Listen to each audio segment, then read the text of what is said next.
Hello, I'm Stephanie Bogdan, Program Manager here at the Mandel Fitness Center, and we are going to talk about going green. So for our What's What this month, we are saying, can improving your health actually help sustain the environment? And the answer is yes. There are some things that we can do for self-care that will also help sustain the environment. So what we're going to talk about is sustainability. We'll just define what it is, and then we will define what is self-care, and I'll give 3 basic examples of self-care, and then I'll use those examples to show you how they can be connected with the environment sustainability. So the definition of sustainability as per the dictionary says sustainability is the ability to be maintained at a certain rate or level. So how does that connect to the planet? Well, we can take that a step further and say avoidance of the depletion of natural resources in order to maintain an ecological balance is sustainability. So then what is self-care? According to the dictionary, self-care is the practice of taking action to preserve or improve one's own health. Well, that makes sense.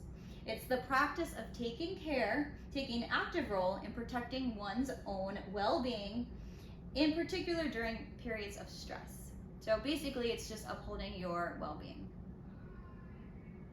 So how are they connected? Well, let's talk about 3 examples of what self-care could look like.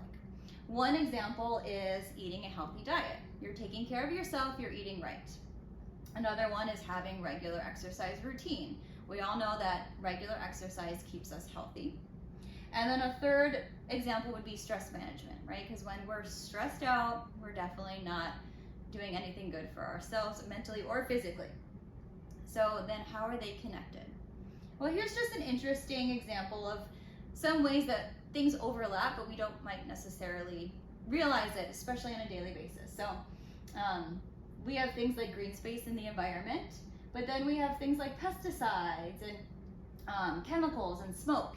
And so there are things that we maybe do on a daily basis, we don't even realize how everything, clean water, how everything is overlapping or connected. So I'm going to take the 3 self-care examples and give some ideas on how we can also impact the environment in a positive way.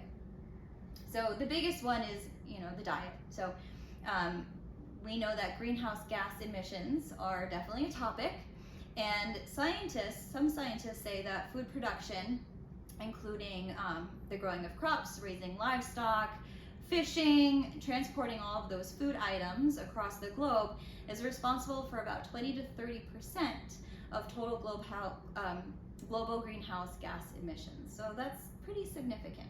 So what can we do? We can consciously consume and prioritize our health and the health of the environment. So, some foods eat up a little bit more land resources than others. In general, meat, dairy, eggs, and even fishing practices have a bigger environmental footprint than plant-based crops. So just by cutting out a serving or 2 of meat from your diet daily or weekly can help with the environment, sustainability. Next bullet point, eating organic. Organic farms cause less of an impact on the environment because they tend to use less chemicals. So the runoff of pesticides and herbicides are lower in organic farming, so there's less chemicals going into our water supply. When we consume foods that also are lower in chemicals, that's also better for our body. So that's a win-win if we're trying to detoxify and have our bodies work more efficiently. And then the third bullet point, local. So getting your food locally, especially when it comes to meats, fruits, and vegetables. Local farmers usually use less chemicals, they're a smaller practice, so you get it faster and fresher. When you get foods that are fresher, then they have more nutrients, availability of nutrients. They're more densely able to fuel your body. So you're getting a win because you're getting a better nutrient supply, and then we don't have to deal with the transport of food, and we're supporting our local community, which the farmers are part of our local community. And then the 4th bullet point, planning, prep, and waste. So wasting food can definitely hurt the sustainability of our planet.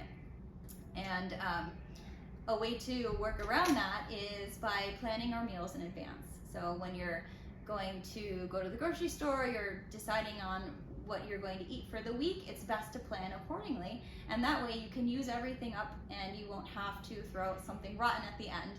And it saves you money and it saves the planet in terms of reducing food waste.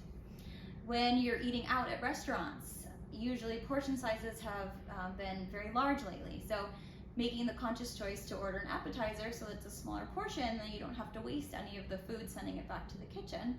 Or if you know that you want a full meal, but you know you can't eat it all, bring your own container from home. Whether it's a reusable plastic container or a piece of glass container, bring it with you and impress your friends, knowing in advance that you had your to-go container already with you, because the ones from the restaurant tend to be non-recyclable, or they end up in the ocean or somewhere where they really shouldn't be. Okay, exercise. So this was a little bit harder to find a very clear connection, multiple connections I should say, with self-care in terms of exercise and the environment, but the most obvious one is transportation. So if you need to regularly exercise, well, one way to get it in is by your commute. So whether you're biking to work instead of riding a car to work, or walking to the grocery store, or taking a bike with a basket or even a wagon to the grocery store, you're saving on all the carbon dioxide emissions of riding in a vehicle versus human-powered transport. So you're getting in your exercise and you're also saving the environment. And of course, we know that engaging in regular exercise can help lower certain types of heart disease and diabetes, so it's going to keep you healthy overall. And then the third example was stress management. This one was a little bit trickier to find an obvious connection with sustainability and the environment, but one of the biggest ones is personal care products, right? Personal care products can include a whole diverse range of things, such as cotton swabs, deodorant, eyeliner, lipstick, facial tissues, lotions, shaving cream, body wash, nail files, razors, you name it, the list goes on. So all of those things have an impact on the environment, whether they don't get recycled, they end up in landfills, their packaging isn't compostable. We could go on and on. So being aware, obviously, is the number one step. Trying to buy products that have labels on them. This box was recycled. This box is recyclable, compostable. If we're talking about ingredients, ingredients are a big deal, especially in cosmetics and lotions and perfumes, because they do not require FDA approval. So they could have chemicals. They could have things in them that over time aren't great for your skin. They're not great for the environment. So you have to do your own investigating. Look for labels that say things like 100% no GMO, or organic, or eco-friendly. Things like that will certainly take you in the right direction to helping sustain the environment, but also taking care of yourself too, because you don't want to be loading chemicals onto your body as well.